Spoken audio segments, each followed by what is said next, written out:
আজকে আমি বানাবো কাতলা মাছের কালিয়া। এর জন্য মাছটিতে নুন এবং হলুদ মাখিয়ে নিচ্ছি। দিয়ে দিচ্ছি একটু সর্ষের তেল, আর এখানে নিয়েছি আদা, রসুন, কাঁচা লঙ্কা। একটু নিয়ে পরে মাছগুলির সাথে মাখিয়ে নেব। এরপর কড়াই গরম বসিয়ে দিয়েছি। তেল গরম হয়ে গেলে মাছগুলি এক এক করে ভেজে নেব।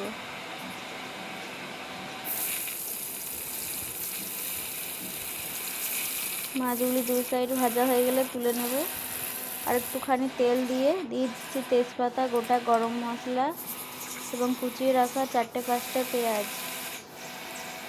হালকা লালচে ভাবে ভাজা হলে একটি বড় সাইজের পেঁয়াজ কুচিয়ে কেটে নিয়েছি এবং সেটি দিয়ে দেব। সেটি দিয়ে ভালোভাবে কষাবো এবং দিয়ে দেবো আদা, রসুন, কাঁচা লঙ্কা বাটা। সবগুলি দিয়ে ভালোভাবে কষাতে হবে। এরপরে দিয়ে দিচ্ছি লাল লঙ্কার গুঁড়ো, কাশ্মীরি লঙ্কার গুঁড়ো, ধনে গুঁড়ো, জিরে গুঁড়ো, নুন এবং হলুদ। দিয়ে দিচ্ছি একটু জল এবং ভালোভাবে নেড়ে চেড়ে নেব। একটু টমেটো কেটে নিয়েছি, একটু বড় সাইজের টমেটো পেস্ট করে নিলাম। টমেটো দিয়েও ভালোভাবে কষাবো। দিয়ে নিয়ে নিয়েছি একটু দই, দইটিকে দিয়েও ভালোভাবে কষাতে হবে। তেল ছেড়ে দিয়েছে, এরপরে দিয়ে দিচ্ছি জল।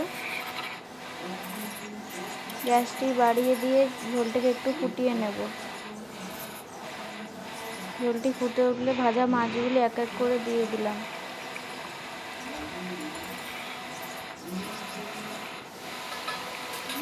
দেখুন আমার রান্না হয়ে গেছে। এরপরে দিয়ে দিলাম 1 চামচ ঘি, একটু গরম মশলা।